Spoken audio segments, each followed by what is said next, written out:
Today we will discuss Lancashire boiler. This boiler is reliable, has simplicity of design, ease of operation and less operating and maintenance cost. And it is commonly used in sugar mills and textile industries, where along with the power steam and steam for the process work is also needed. And this type of boiler, that is horizontal, and it is stationary and fire tube boiler, and it has internally fired and natural circulation boiler. So these are some specification of the boiler: horizontal, stationary, fire tube, internally fired, natural circulation boiler. Now we will discuss the specification of Lancashire boiler. And in addition, this boiler is used where larger reserve of water and steams are needed. The specification of Lancashire boilers are as follows: the cylindrical cell, whose diameter that varies from 1.75 to 2.75 meter, length of the cell that is 7.25 to 9 meter, internal fire tube having 2 in number generally used. We can say it has 2 internal flue tubes whose diameter that is 0.4 times dia of the cylindrical cell. The maximum working pressure that is 16 bar. Steam capacity of this boiler is 9000 kg per hour. Efficiency that is varies from 50 to 70%. So these are the specifications of Lancashire boiler. And now with the help of a diagram we try to understand the main parts and their working of the Lancashire boiler. A Lancashire boiler that is generally consists of a long cylindrical external cell. It is generally built up of steel plates, and here this blue lining that shows the passage of water inside the cylindrical cell. This is internal flue tubes. It has 2 large internal flue tubes, and these are used to provide the access to the lower part of the boiler.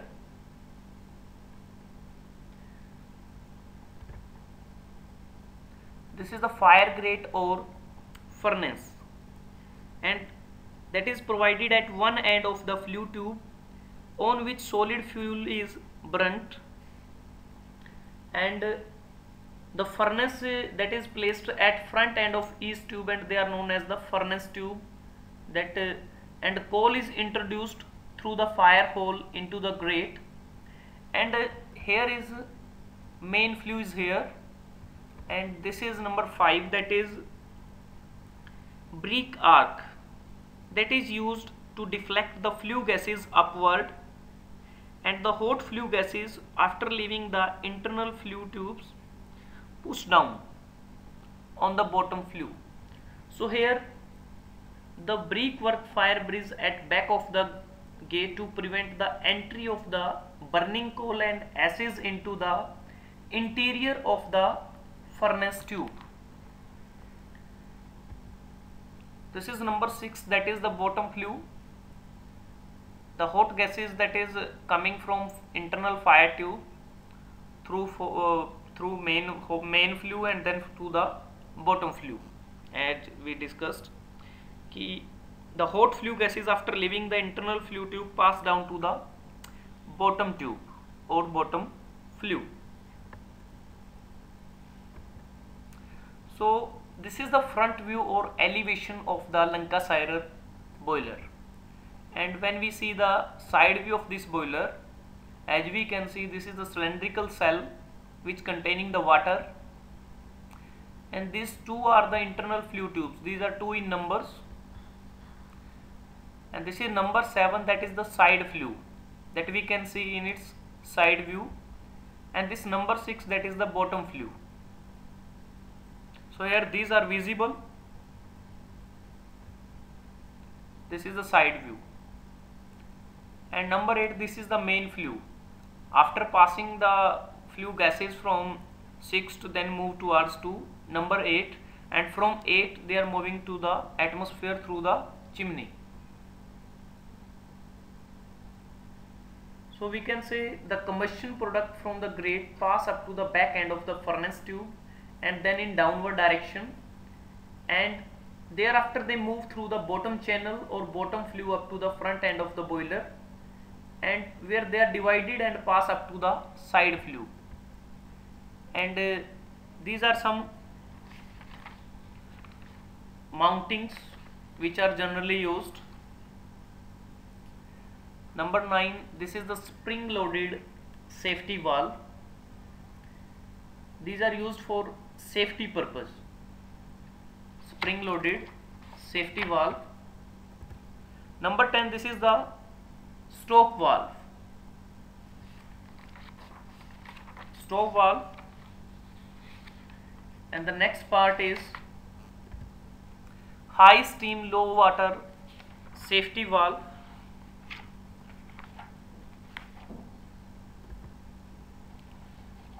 This is the main hole. So here the safety valve which are generally used, as we discussed, first one is spring loaded safety valve,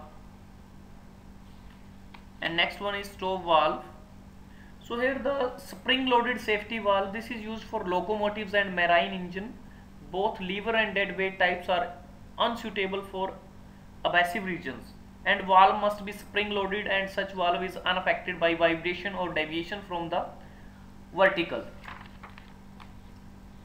And as we discussed in number 11, that is high steam low water safety valve, it serves the following function. First one is the steam automatically escape out when the level of water falls below a certain level, and it automatically discharges the excess steam when pressure of steam rises above a certain pressure.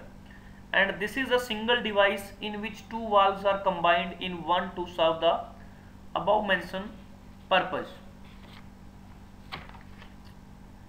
And the next one is the safety valve, as we discussed.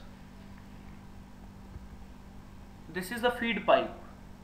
Feed pipe generally used for supplying the water when we require. This is anti-priming pipe. So anti-priming pipe is provided to separate out water as far as possible, and here the stop valve thus receives the drive steam, and feed pipe controlled by a feed valve and used for feeding water uniformly when the boiler is strongly heated and steam generated carries a large quantity of water in the steam space, that is known as priming, and for that purpose we are using the anti-priming pipe. And this is the blow of cork, which removes the mud etc. that settles down at the bottom of the boiler by forcing out some of the water, and it is also used to empty water in the boiler whenever required for inspection. And number 12, that is the manhole, are provided at top and bottom of the boiler for cleaning and repair purpose. And this is the pressure gauge.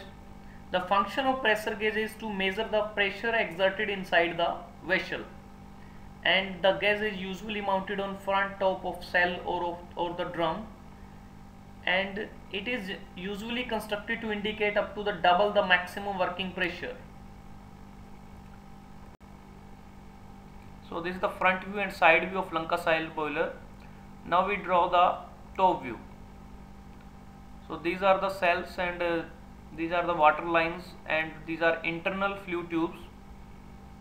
This is the brake arrangement, and number 7, that's for the side flue.